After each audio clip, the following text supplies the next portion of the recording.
here today to present about the solar power project that is proposed in Culpeper County. And so I will turn it over to Frank, and the floor is yours. Okay. Thank you for having me. My name is Frank Hopkins. A little bit about myself. I'm a lifelong Virginia person, born here, work here, live here. I live in the Richmond area now. And my prior career, I was a planner. So I was in planning as a planning director in Powhatan County and a zoning administrator in the city of Winchester.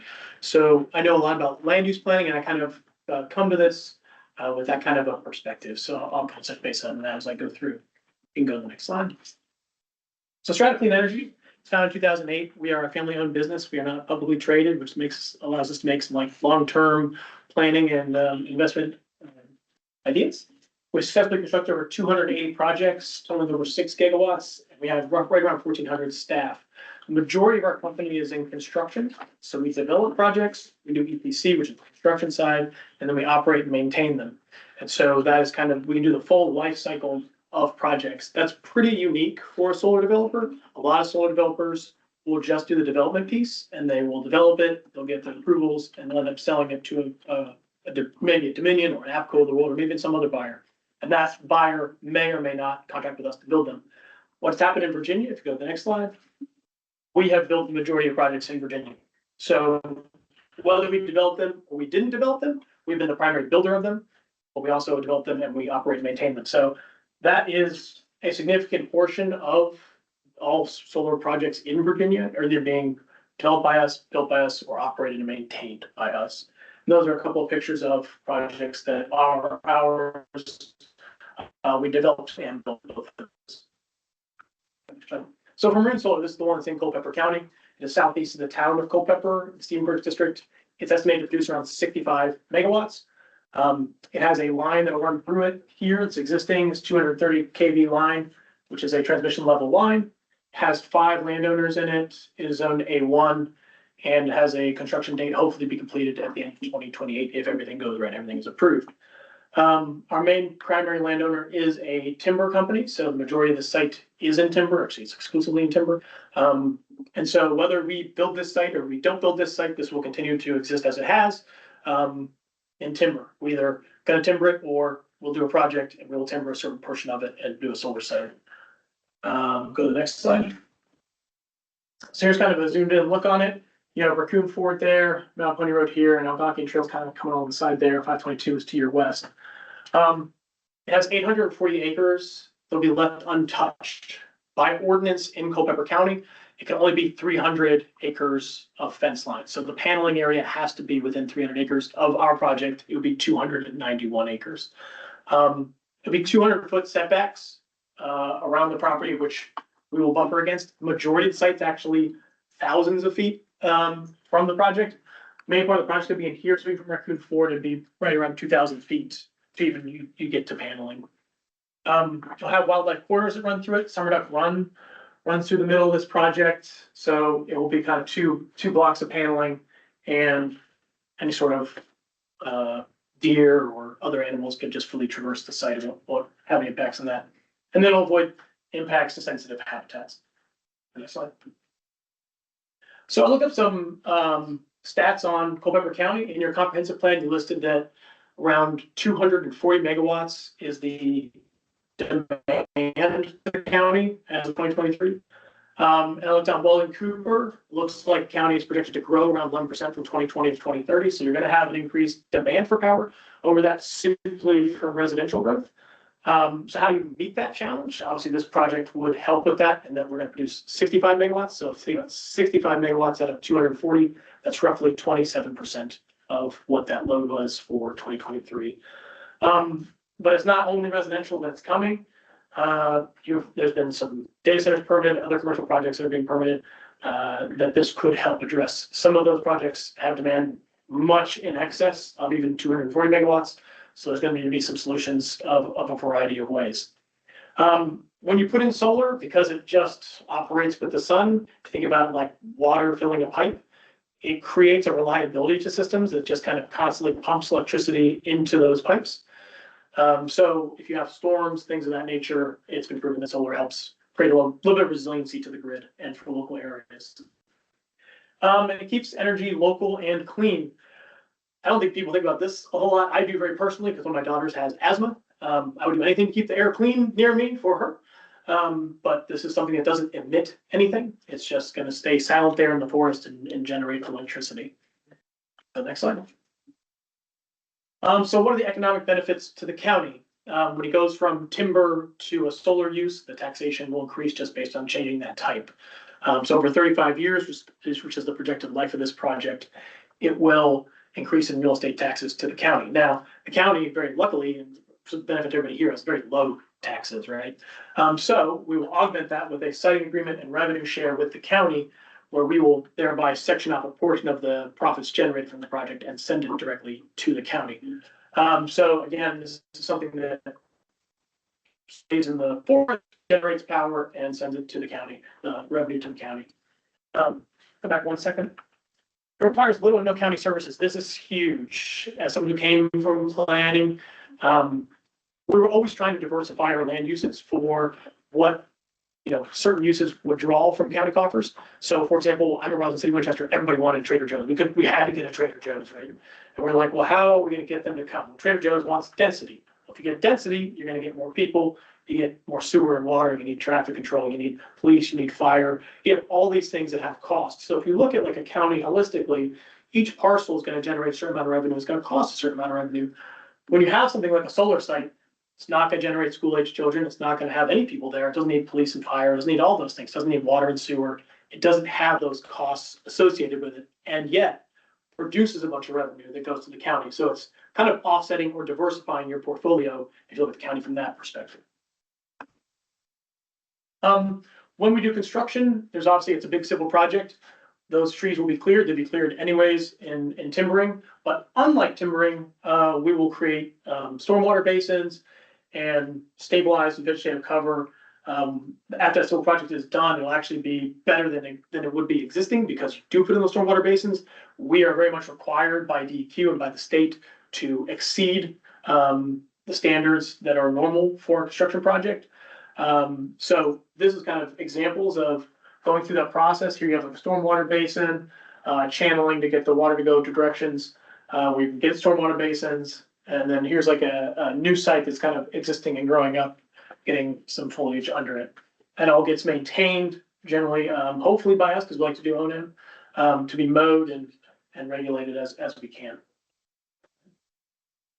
So it's kind of a big talking point lately. People are very curious about how the big beautiful bill might affect solar. Solar did reduce or lose its solar tax credits, but that hasn't really changed. It's not great for solar. However, it hasn't really changed the underlying dynamics of solar being a viable electricity producing project, right? Those offsets, while they do affect the cost of a project, the fundamentals of that haven't really changed, because it's still the cheapest thing to build and generate power with. So like the demand for energy over the past 30 years has been growing at kind of a really stable clip of like 1-2%. And we've had this huge inflection point where we're going to need a whole lot more power, but the traditional generating sources, say gasoline, gas-powered plants, those have not kept up in a way that suddenly this demand hit. Well, they've been producing a certain amount of product a year, a certain amount of turbines a year, so that now when they say, oh my gosh, you need to create a new gas plant, they don't have the resources to suddenly produce a huge amount. So there's a huge lag in getting other types of generation online, and solar is really the only type that can be installed and produced right now.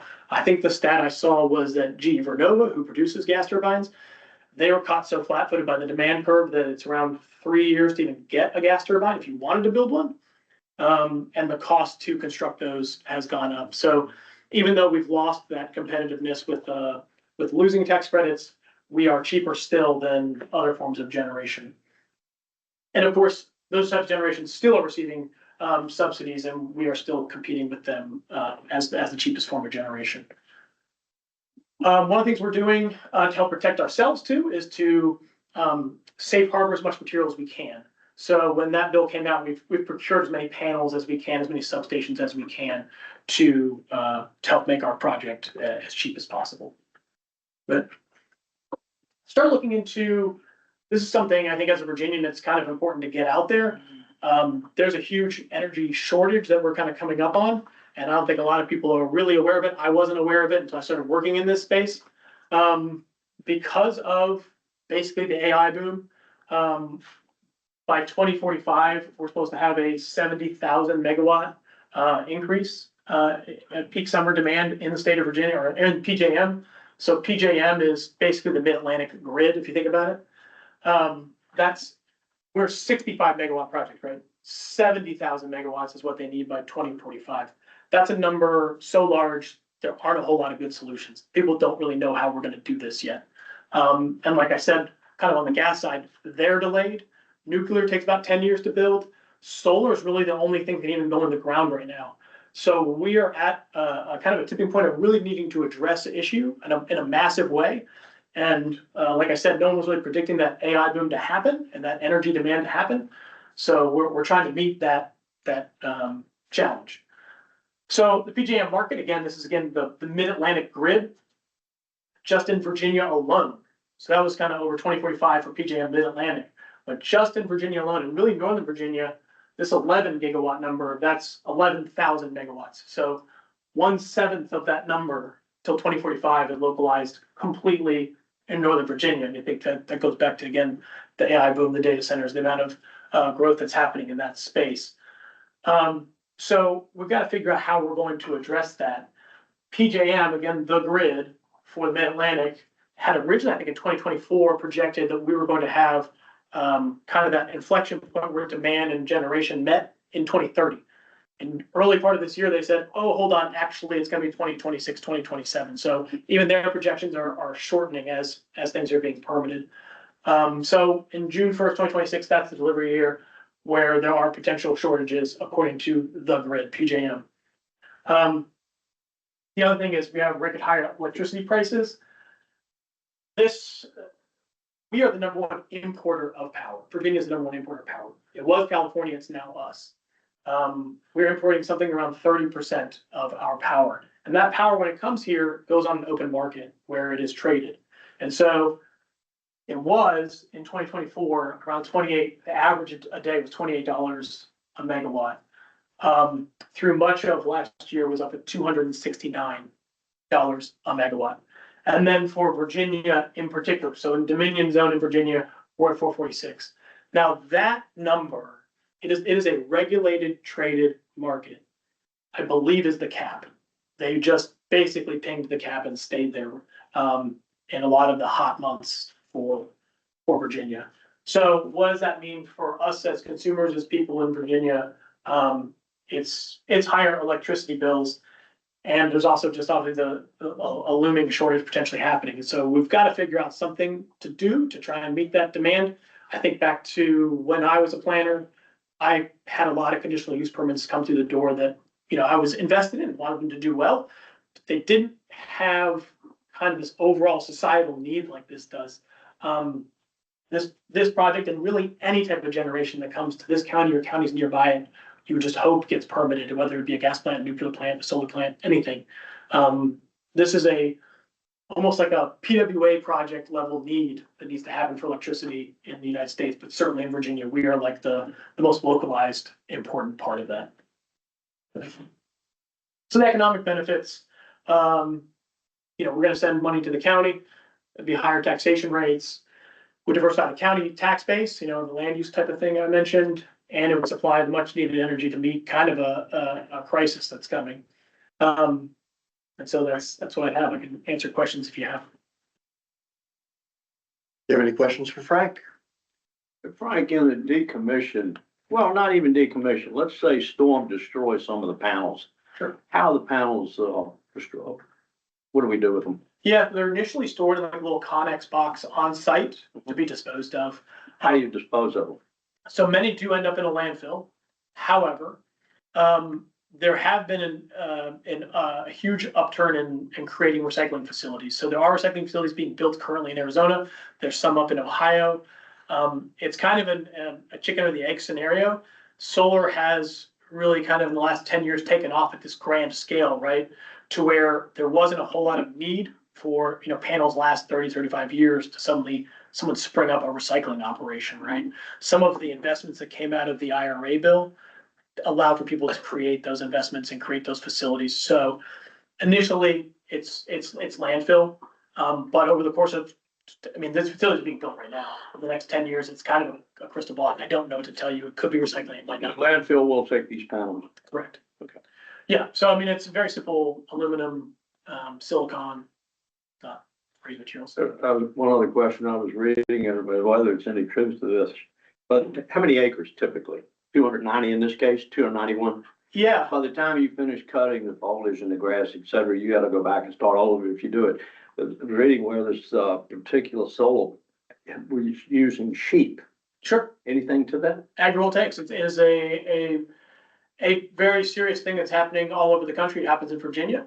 It's Are you doing that with sheep yet? we have in Virginia. Okay. This project isn't slated for it. You're actually the first person who's asked me about it. Yeah. So it could be a part of this project because we're still going through permitting. But it's Dominion's doing on many projects in Virginia. The sheep are very, very good at eating foliage. However, you still need to do some mechanical mowing in certain areas, Oh, yeah, of you course. imagine. But there is we work with Gray's Landscaping. They run around the state dropping sheep off and So it is something to be, 100%. what's the smallest acres you would consider doing? Yeah, that's a good question. In Virginia, the market since 2020 has really been utility scale, and this is about the smallest end of it. Okay. You will find that distribution level projects, which are the smaller projects, are between 1 and 5 acres, maybe 1 and 3 acres. At this scale, this is about as small as it can be. So you mentioned you guys did most of the projects in Virginia. Correct. What's the oldest project that you've done? And what's the maintenance look like for that? You know, when Tony's asking about the Yeah. broken panels, how many, is there an idea of how many panels are being taken to a landfill? You know, what's the overall maintenance look like for that? Yeah, I'm gonna have to get back to that. I don't know the answer to that question. However, I do know that panel breakages and that are very infrequent. They do happen from time to time, but it's a thing where, for those to be operating at their peak efficiency and peak optimums, that's how we make money, right? So we don't want panels being down. It's all monitored. If you go to Strata headquarters in Durham, as soon as you walk in the door, you see like people in a room with 1,000 screens monitoring everything. When there's an inconsistency, what's been normally going on, they go out there and they check them. But very small numbers from what I have seen, but I don't have specific numbers on that hand question. But I can get them for you if you'd like them. Yes, Strata was established in 2008. How many companies have you all acquired since you've been around? Acquired, none to my knowledge, Okay. but I don't know. So, okay. So the 35,000 that you're managing? 35 projects. Okay, Managing. okay. Yeah, so again, like I said, it's Strata HQ, and you walk in, there's just a bunch of gentlemen sitting at desks monitoring a bunch of sites. Yes, You mentioned, unless I misunderstood you, that SRECs were going away per legislation. Is that for a utility scale project or? I'm not sure on the SRECs, but there were incentives on panels, specifically the cost of panels that did go away in the big beautiful bill. So like procuring the cost of panels, basically. Okay, but you're not saying that about the solar reclamation credits. That's not the case, right? I'm not familiar with that actually, so. Oh, okay. I know that those, generally I've seen SRECs applied on rooftop solar, but I'm not sure about that Well, part. we receive monthly SRECs Yeah, and for your rooftop? yes, Yeah, for the school division, we have a 600 megawatt system Mhm. on our career technical education center. I'll look into that for you. I'm unsure. Well, I mean, we just got a check, so it hasn't stopped yet. When you said that, okay, note to self, Yeah, that's not us, right? Okay. we'll dig into the big beautiful bill on that one. But I think for us, it was bigger on just procurement of panels, and certainly also tariffs affect that. But again, we've been trying to safe harbor as much material as we possibly can just for our own interest. I mean, those work like carbon credits, I think, and I don't Yeah. think that's going away, so. No, I mean, I looked into rooftop system and for myself, and I remember looking at the SRECs and all that sort of stuff. I know exactly what you're talking about, but I don't know how those interact with the utility scale site. You just scared me for a second. Sure, no problem, that's what I'm here for. I don't know about extract. I thought that was like a food substitute. But, question, so, I think with solar, it gets to be not in my backyard, it's a big issue. Sure. That's one of them, but it's not, doesn't seem to be a negative for people putting them on their rooftops and houses. So I guess the question that I would ask is, some folks in that area have cited, it's unknown what kind of, environmental impact it might have over the course of time. Sure. But they are going on rooftops. I guess it's a smaller deal and you have gutters that take the rain away and all that. So could you just kind of address that a little bit? I'm sure that's something you talked about quite a bit. Sure, yeah. So there are actually a number of studies that have shown, if you think about it, it's almost like an exclusion zone from people, right? And there are a number of studies that have shown that the habitat for particular pollinators and birds, like gets better if you're sited near a solar site, just because it's like excluded area for animals to exist. Essentially, there's no hunting that goes on these parcels anymore, all that stuff. So they just kind of sit there and allow nature to just be itself, right? There was a study out of, I think it was actually in the UK where they had that happen, where there's just like an explosion of insects around there, and then the birds start eating the insects, and then it just kind of spirals from there. As far as like a local impact. So I think the local, what we've been hearing is the runoff situation. Runoff, It's for water, because there's a lot of well water that way. The folks that are in that neighborhood or in that area, their concerns was the water runoff from the panels. Yeah, so on the panels, there's two parts to this, right? There's the construction phase, and there's like when it's done and built. So the construction phase, that has been an issue that has happened in Virginia because Virginia has so much clay, and that's just kind of how it is. So whether you're building a Best Buy in Virginia or you're building this in Virginia, it's just a difficult climate to build in. However, we are probably, if not the most experienced company at doing it. So I think you should rest assured on that fact. When it comes to once it's built, we are mandated when it's like 2023 DEQ put in new regulations. They put out a memo that said all solar projects have to be treated as impervious surface. So when we go to build and design these, and this one included, are built out as if we built a parking lot, but we did not build a parking lot. We built something where the rain will hit a panel and then wash off onto the ground. So there is some level of imperviousness to it, but it's certainly not a parking lot as far as like actual. So these things are being overbuilt 100% to act as if it was a parking lot. The stormwater basins are sized as if it were a parking lot. All that runoff will be contained in those oversized basins and spread out panels to accommodate that, basically. But isn't it I guess where Jeff was going with this, not so much of that, but also the material that is made out of the panels? Sure, yeah, so that's a I would call it misinformation, essentially. There was a study that Virginia Tech did, and this was on actually a different type of panel. Not the type that we use, but even that, the one I'm talking about is safe as well. We're talking about cadmium telluride. That's like a big talking point. We don't use those ones. But Virginia Tech study, they ended up grinding one up and like running water through it and all sorts of stuff. And they said like, okay, yeah, there's stuff that you would want to ingest, but it's at such low levels that like you could and it wouldn't hurt you basically. But it's just like anything else. It has soldering in it. You wouldn't go eat wires, right? I mean, it's just kind of is what it is. But these are fully encased panels with glass and aluminum. So if you think of anything, your car is glass and aluminum, water hitting it, running off, and hitting the ground. My honest opinion is like this site is zoned A1. It could put, I don't know how many houses on it, but I've had a spill coming out of my car in my driveway before. I mean, like humans create more impact than a solar site does as far as the ongoing, any sort of environmental degradation.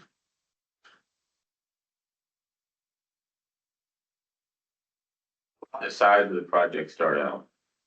This one Mhm. was originally 150 megawatts. Okay. An ordinance got put in place, I think in 2023, they limited it to 300 acres, which shrank our project from 150 megawatts to 65 megawatts. Okay.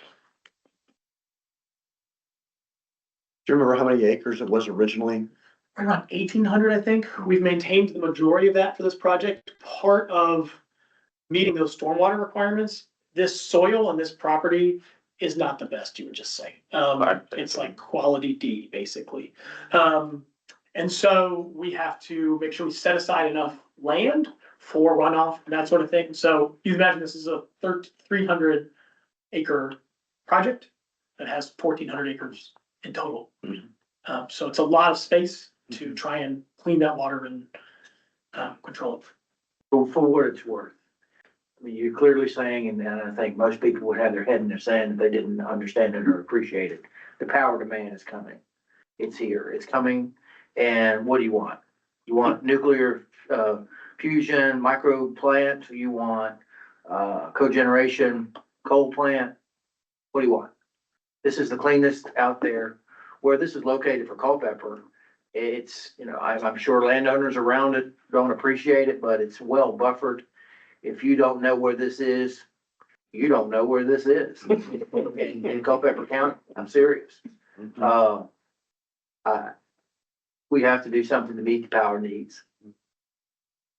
Yeah, I mean, I'm that's, not sure how that's, I'm not in your marketing. I'm just saying, look, that we need the power. And do you want, beginning with end in mind again, you want the cleanest power possible? You want dirty power? Because there's dirty power. There's dangerous power. not only that, I'd also say we're just simply behind as Virginians. Like if this gets approved, this goes all through, we're still just behind at meeting that demand. They were buying. Something needs to happen. Yeah, exactly. So, that's my like, please. Approve my project. This one does look like it's out in an area where it's, I mean, a lot of people are concerned about views and things like that. Are there Sure. many residents around? I mean, there aren't that many. Where it is. They don't know where They it is. don't know where it is. Okay, I know exactly where it is. Yeah. Because And I would say that it is inset further from Raccoon Ford than Mount Pony, but even then, the closest house is something like 2,400 feet, something like that. So, you know, you can imagine this is already a timbered site. We're not gonna touch the timber on the outside of it, other than to make the road to get in to construct the thing, which exists already.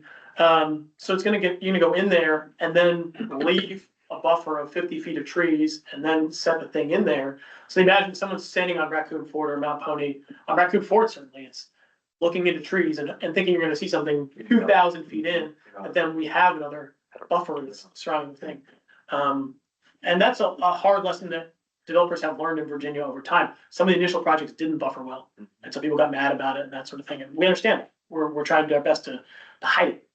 I think when you mentioned the road going in, that triggers one of the issues that people had in the past was the traffic on Raccoon Ford on Algonquin Way. Have you worked with VDOT to address that? We have, and we did a traffic management plan, and basically it's gonna come down 3 and then down Raccoon Ford, and that's the only way that we can do it. It doesn't. the traffic reference concern has to be over construction, that's it. Because once installed, I would think that would be incredibly minimal traffic for Yeah. maintenance.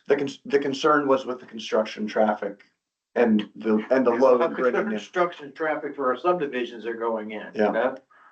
And that's something too, and you're exactly right, it would only be for the construction period. Maintenance is like, people come by a couple times a month, it's not gonna be much of this guy in a pickup, right? Correct. So, but the construction traffic is legitimate, if they come, it's gonna be built over maybe 18 months. So it's not like it's gonna be some brief thing, but that is a civil construction project, just to be real about it. But as someone, and I don't say this out loud too often, even Culpeper, I'm from Fairfax County, and I have seen infill happen, so like, I have seen just go like, oh no, that's more housing's going in, and my community's gonna get this much longer. Just kind of omitting some space from that, I think is well worth it, especially with the benefits that come from it and the crisis we're trying to address. I have a question. Yes, Can you expand on number one, economic benefits as it pertains to the citizens of Culpeper County? sure, yeah, so this project will again take a portion of its revenue and send it directly to the county.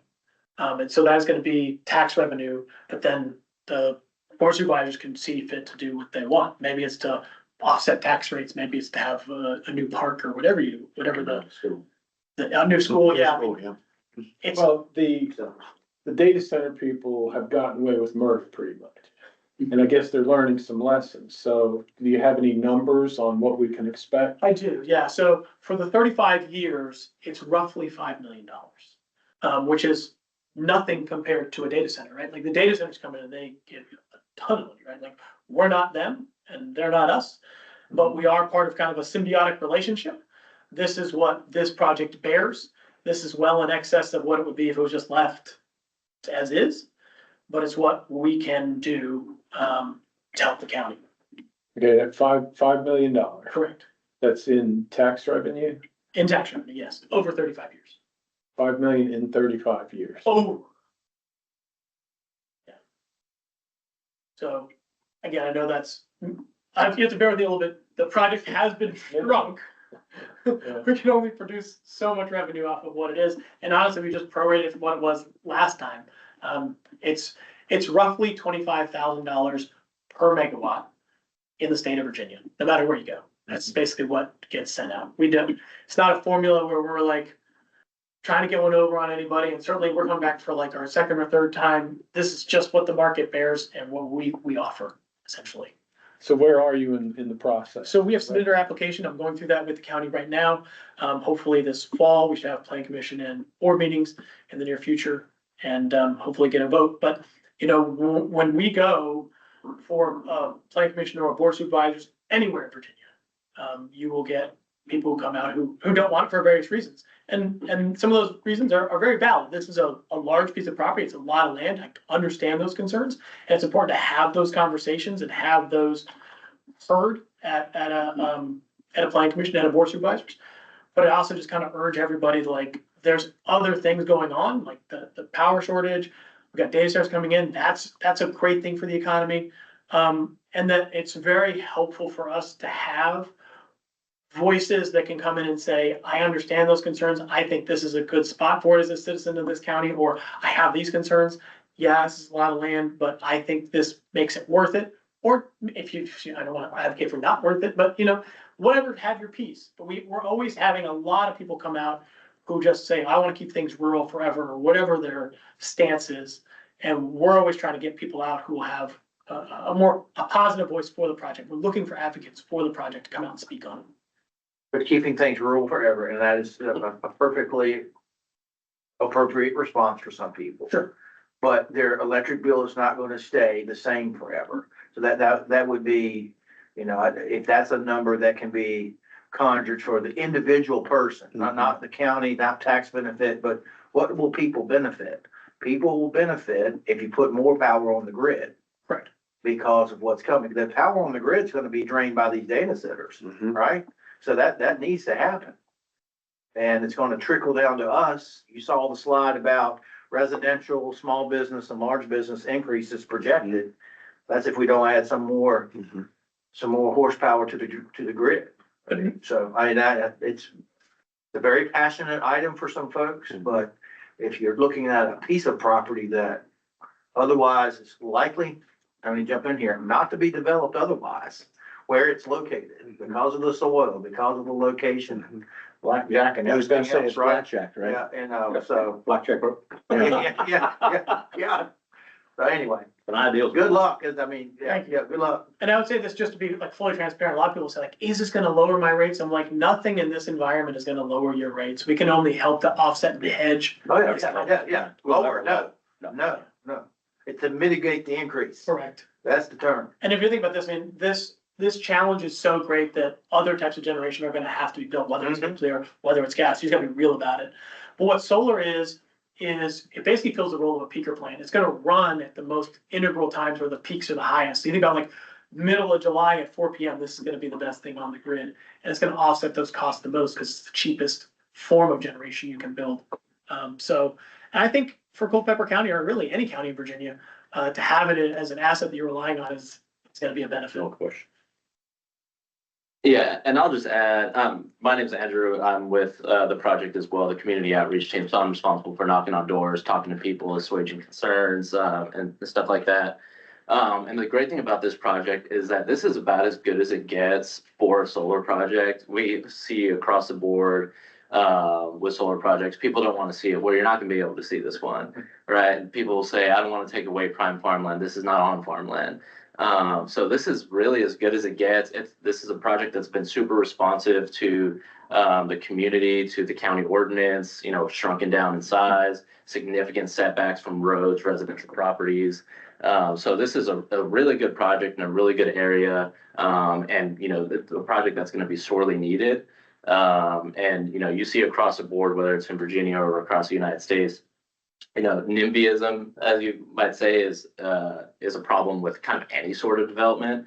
So anytime you have something, whether it's a nuclear project or otherwise, people are going to have problems with it. So we are not only in Virginia, but kind of across the board, kind of running at an inflection point with, demand increasing year over year and supply just not being there because so many projects across the board are being bought by adjacent neighbors and stuff like that. So with a project like this is really, responsive to the community. You're not gonna be able to see it, hear it, smell it, anything like that. And then, the cherry on top is the tax revenue that would come with it. And then, I don't know if you've touched on a little bit of the economic stimulus during construction as well. But that's another huge part of, solar projects. So my question is, a lot of us have been here and seen how it's, the original presentation and how big, large Yeah. scale it was, and now, and now it's much, much smaller. Does it still make sense for Strata It does. to put it in? It does, but honestly, I'm gonna be perfectly honest with you, that ordinance was so close to be killing it, right? I mean, Mhm. like 65 megawatts is about the limit, Mhm. really. And you'll find that, you'll look at projects across Virginia, they like to be right around, let's say, 75 to 100 to, I mean, upwards of 150, if you get enough land. But there's kind of a gap where I don't do the financials, people told me this, I'm just trying to relay what I've heard. Mhm. That's why you see like the distribution level projects, like it's like, you get to like 1 to about 20 megawatts, you can kind of make a project, but there's like a dead zone where it doesn't make sense on like economies of scale, I think. Yeah. Between about 20 and 60. Okay. So we're right there. It's right on the edge. Yeah, So that's the 65 megawatts production for this possible, Correct. a day. I A think day. that's annually. No, That's a good question. I think that's, A day. sounds like a day. Okay. That's peak. Great area. I have to say, 95% of the people in this county don't even know where it is. I think, but yet they're gonna Yeah, I don't think they're the they'll- ones that are gonna be screaming, we don't need this. And that track, I don't think allows hunting on it right now anyways. Oh, they couldn't even find it. I saw stands out there, so I. Couldn't find it. Okay, I could find it. You could Yeah, I find it. ride past it all the time. Yeah. Raccoon Ford is gravel. Yeah. I ride a gravel bike, just saying that. Any further questions for Frank? Thank you, Frank. Good to start tomorrow. I'll be here after for any questions. anybody has. Thank you, Frank. Thank you. Appreciate it.